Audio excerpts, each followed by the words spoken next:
Many have searched for the truth on the mysteries of our world. But in reality, there are no mysteries, only a lack of information. These are the unveiled mysteries of light.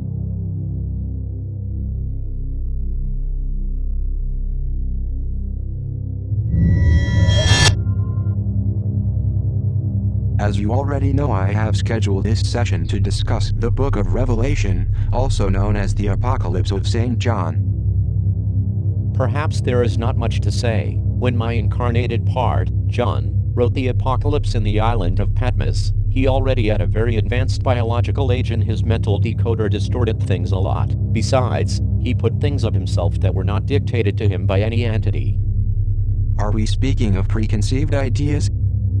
Correct. First of all, I want to explain that at that age, John's decoder didn't work well. Secondly, John's religious beliefs were increasing enormously until eventual delusion. After Jesus disincarnated, John became in a tremendous devotee of the Master. I am speaking of the 10% that was incarnated, and he began growing in knowledge but decreasing in wisdom. Unfortunately, John didn't have many texts to read and teach himself. The only text he had was the one that today is known as the Old Testament, which in that time was the only testament available. John had studied a lot about the life of David, Abraham and Moses. He had doubts, but in that time he also believed that Yahweh was the Absolute, the Father, which is not so. He had conflicts with himself because he didn't end up understanding how an alleged God could be capable of so much cruelty. Eventually, he accepted it because he had many sorrows, many setbacks, and he realized that people were very cruel, and he reached the conclusion that if Yahweh was so punishing, it was because people deserved it. I understand. John remained in a mastery plane because everything he did was done with love and worship to the Master Jesus. John, as a spirit, was in the fourth plane, the same spiritual plane Jesus was? Yes, he was in the same plane the Master Jesus was. The most important thing to highlight about the Apocalypse of John is that many things were written based on his own ideas, on his poor religious knowledge. What entity did he contact with? The Christic energy communicated with him. In what year did John write the Apocalypse? He wrote it in several years, 3 or 4, starting from the year 79. In that time, John already had the gift of mediumship very developed. Aside from Jesus, he was the only one who could communicate with the divine energies. Philippicus also communicated with him in order to give him orientation. And with Elohim? He has also communicated with Elohim and even with AS. What happens is that they were so powerful energies, those that communicated with John, and his decoder was so deteriorated that he distorted the visions and he misinterpreted the messages. But what did they really convey to him? The message was that everybody would reach the spiritual kingdom, but he took it as if an earthly kingdom would come soon. The Christic energy told him, for example, that with work, with effort, with spiritual love you can reach my Father's kingdom, your Father's kingdom. Because the Creator is the Father of all of us, the Creator of Elohim, the Father of the divine energies, the Father of the spirits of light, the spirits of error, and all the incarnated beings. This message, which was very simple, provoked in John multiple visions that he included in his story. When you speak about visions, do you mean distorted visions? Yes, distorted visions, because he decoded erroneously what he perceived. Notice that John had read Ezekiel and Ezekiel saw a spaceship, but he confused the helmets with heads of animals. John interpreted it as if there were entities with animal faces, and for that reason in a part of the vision he perceived beings with the head of an eagle, with the head of a bull, etc. This doesn't have anything to do with extraterrestrials, but with the distorted visions he had. It is not merely a coincidence, but rather John takes this knowledge from Ezekiel to transcribe it to the text of the Apocalypse. And he also speaks about rainbows, about trumpets, various seals, angels before the throne of God. You already know, for the knowledge we have offered you throughout every year during the sessions, that the spiritual world doesn't have forms, like the mystics have described. There are no anthropomorphic forms, there are no thrones, or anything like that, because the superphysical world is completely different to the physical plane. I understand. All of those visions John had are abstract perceptions, lucubrated by his mind, that have nothing to do with the reality of the spiritual world. Here I have the biblical text. For example, here it says, I was in the Spirit on the Lord's day. and I heard behind me a loud voice, as of a trumpet, saying, I am the Alpha and the Omega, the first and the last, and what you see, write in a book and send it to the 7 churches which are in Asia, to Ephesus, to Smyrna, to Pergamos, to Thyatira, to Sardis, to Philadelphia, and to Laodicea. Then I turned to see the voice that spoke with me, and having turned I saw 7 golden lampstands, and in the midst of the 7 lampstands one like the Son of Man, clothed with a garment down to the feet and girded about the chest with a golden band. His head and hair were white like wool, as white as snow, and his eyes like a flame of fire. His feet were like fine brass, as if refined in a furnace, and his voice as the sound of many waters. He had in his right hand 7 stars, out of his mouth went a sharp 2-edged sword, and his countenance was like the sun shining in its strength. When I saw him, I fell at his feet as dead. But he laid his right hand on me, saying to me, Do not be afraid. I am the first and the last. I am he who lives, and was dead, and behold, I am alive forevermore. Amen. And I have the keys of Hades and of death. Write the things which you have seen, and the things which are, and the things which will take place after this. The mystery of the 7 stars which you saw in my right hand, and the 7 golden lampstands. The 7 stars are the angels of the 7 churches, and the 7 lampstands which you saw are the 7 churches. In that instance, John perceived the figure of the Master Jesus just as he was when he was incarnated. But was the Master Jesus really there? Obviously, I mean his spirit. I will take the liberty of speaking about John in third person because I want to separate Johnakin, that is to say, to myself, as a Thetan from John Zebedee, because my incarnated part or 10% in that moment was not with his analytic mind front and center, and therefore he didn't represent me. I understand. Who was giving the message to John if it wasn't the Master Jesus? The one that gave him the message in his causal body was the Christic energy that recommended him to go to preach to the nearest churches, not necessarily to 7 churches. Why did he write to 7 churches then? Because they were the churches he knew then, but he wasn't told at any moment about 7 churches. I understand. What should John preach? He was told that he should give messages of love, explaining that with a righteous behavior, with service to the fellow men, with devotion, one could end up conquering the spiritual kingdom. There is something I don't understand. Was the Christic energy giving such a basic message? It was logical, because it was the only message that John could give in that time. Then John added the thrones, trumpets and all of those things, distorting the message. Now it is clear. In which part of the text was John referring to Jesus? In the part he spoke about the Son of Man, John especially called the Master Jesus in this way. And why did the Master's figure appear in his mind, just as he met him incarnated? I ask it because he could have perceived another thing, like some light or something similar. For the simple reason that the Christic energy overflowed John, making him remember the Master's physical figure. Jesus was imbued in that energy. The biblical text says, His head and hair were white like wool, as white as snow, and his eyes like a flame of fire. His feet were like fine brass, as if refined in a furnace. That was the form in which John perceived Jesus through the Christic energy.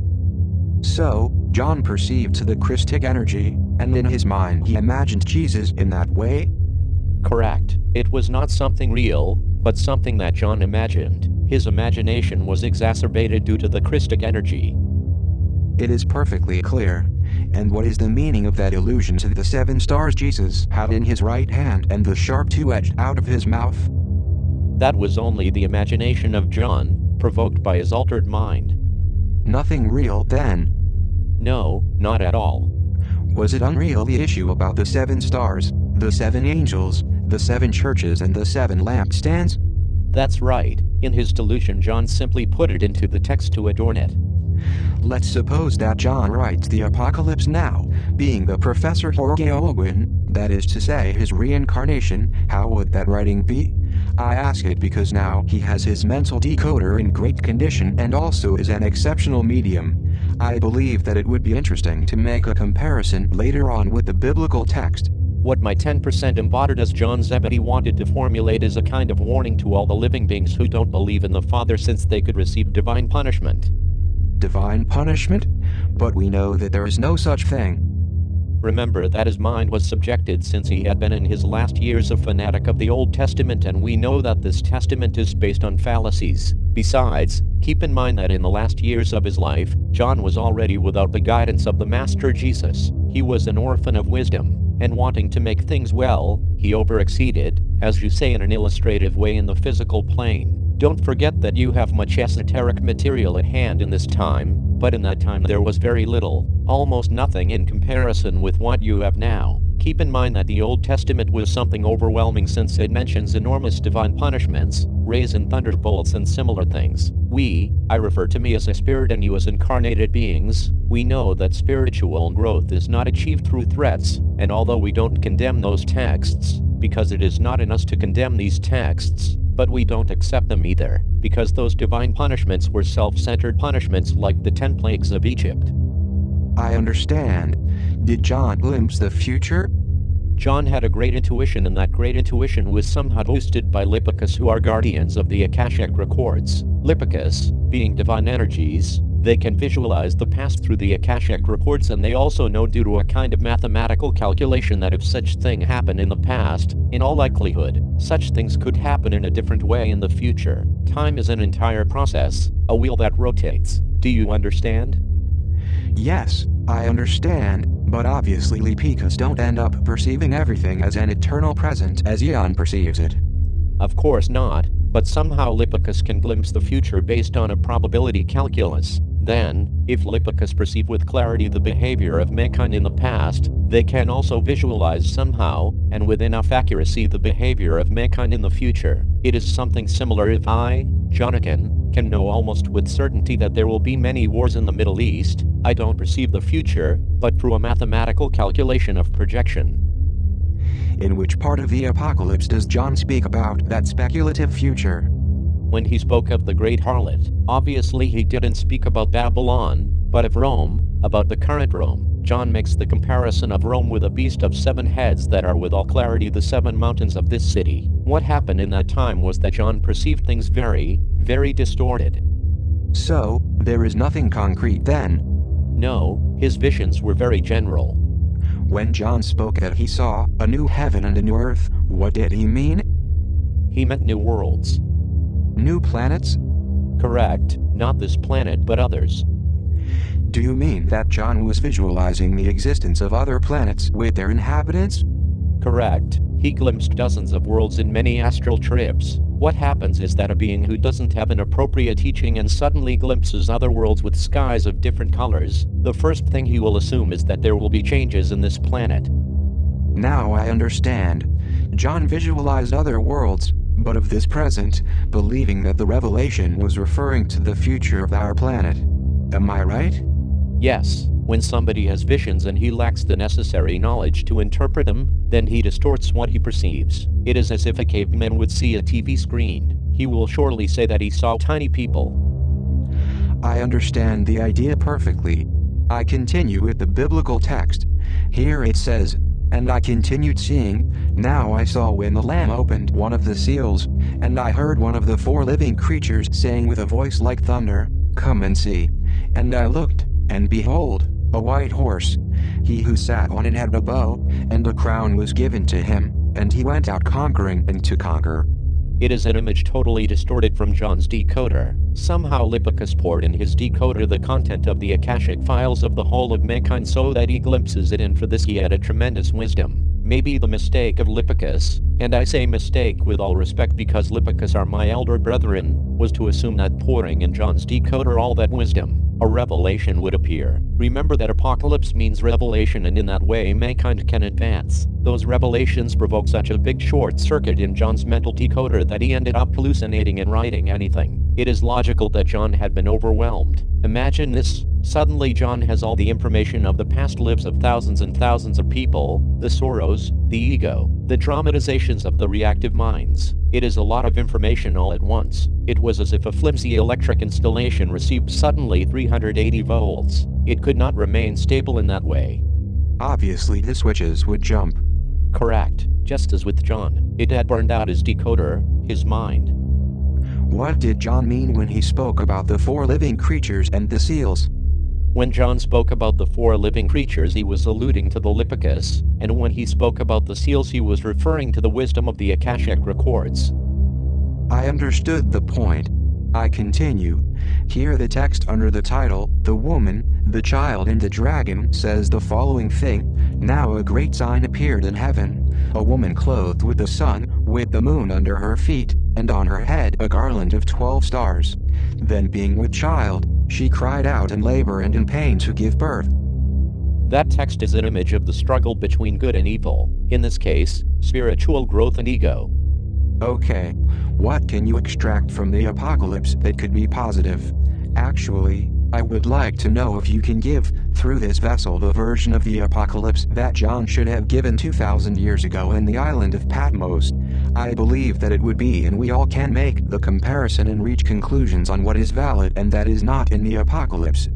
What John should have transmitted is this: the human beings, throughout thousands and thousands of years, have inhabited in this world, and they could not achieve fraternity because their minds have always been in conflict with the minds of their fellow men because of their attachments, and they have put hatred, envy, vanity and greed above love, above fraternity. Therefore, after seeing that in all your previous lives you have made sterile things, I tell you in this revelation that it's time for you to change. The struggle between good and evils is a perennial conflict in the heavens, and it is also a perpetual combat that exists between pride and dignity on one hand, and vanity and spiritual blindness on the other hand. And who will win? That is for you to decide from what you will extract from this revelation. It depends on each one of you if you are united with your neighbors and if you put others ahead of you, because I truly tell you that it was revealed to me from ancient times that you have always preferred war instead of peace, invasion instead of sowing, bloodshed and fire instead of handshake, money and greed instead of abnegation. If you observe the last 5,000 years of history,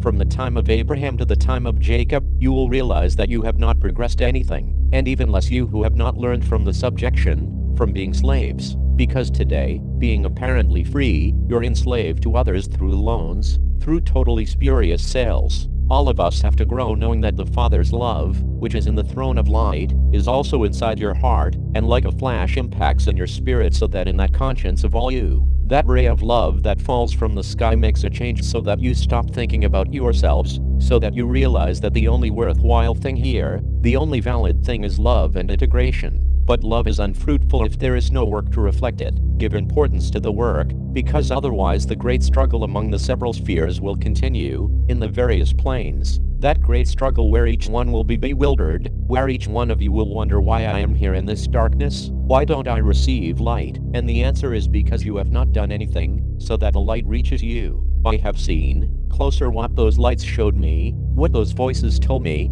the beginning and the end. And I have seen what my earthly master meant with the phrase Alpha and Omega, that the beginning and end are the same. I didn't see growth, I saw that everything was the same, because I glimpsed your minds in this present, and I also glimpsed your minds in those past lives. They're in that dark picture, the archives of memory, and I don't get anything. Actually, you don't have to make a change. In fact, you have to feel, because the only way to change is feeling. Feel the transformation that is within you. Don't blame others. That is the revelation, so that you realize, so that you feel. Otherwise, in the day of tomorrow, in 5,000 years more, we are going to continue the same or worse, with the difference that you will grow up in earthly knowledge. You will create new weapons. You will contaminate the seas. You will burn the cities. You will demolish mountains. You will melt the ices. You will poison the air. You will decimate the vegetables. You will exterminate races of animals. And you will be involved. And it is a pity, because I have seen other worlds, where there are other evolutions, and I know positively that this world is just another world, and that if this world is lost, there are other worlds. But as I am embodied in this world, I'm interested that this world grows, because it has a lot to give. And by the grace of the Father, as well as we have been created here, we also have much more discernment to that of the inhabitants of other worlds. Why don't we use it in our favor, so that when we all are in a plane of light, we also find ourselves sharing with the Father, with the Alpha and Omega, all of us hugged, but in that plane of light, not in this plane. That is my message. The true spiritual struggle is within us. I know that many of the churches that I have sent letters to had dismissed them. Maybe it was not their time. Finally, I want to tell you on my behalf and on behalf of all the energies that at this time are in contact with me, that everything can change, that everything can be better, but it is up to you. I must admit that I have listened to the true revelation and it has been poignant for the wisdom of the message. But I want to ask you something, just to leave the topic very clear. Was this message exclusively the one that John had to give 2,000 years ago, or this message is also for this time? The message was only for that time, not for the present time. It is the message John should have delivered in the island of Patmos. Naturally, I have summarized it. Okay, now the apocalypse was perfectly explained. I want to clarify that the misinterpretation made by my incarnated part in that time was made in good faith, not with bad intentions. John's good faith was never in doubt. Was John tortured? Yes, very brutally. They burned him with boiling oil, with red-hot iron in his later years. Why didn't they kill him? Because they finally considered he was harmless and then they set him free. Did he die a natural death? That's right, but he had such a great will of writing in spite of his condition. When John spoke about the beast, did he mean evil? Yes, he referred to evil, to the reactive mind, to ego. There is no evil represented as an entity. I understand. Is the real meaning of the apocalypse the one you said? Correct, because the rest, as you say in the physical plane, it is delusional. Well, then the topic of the apocalypse is over.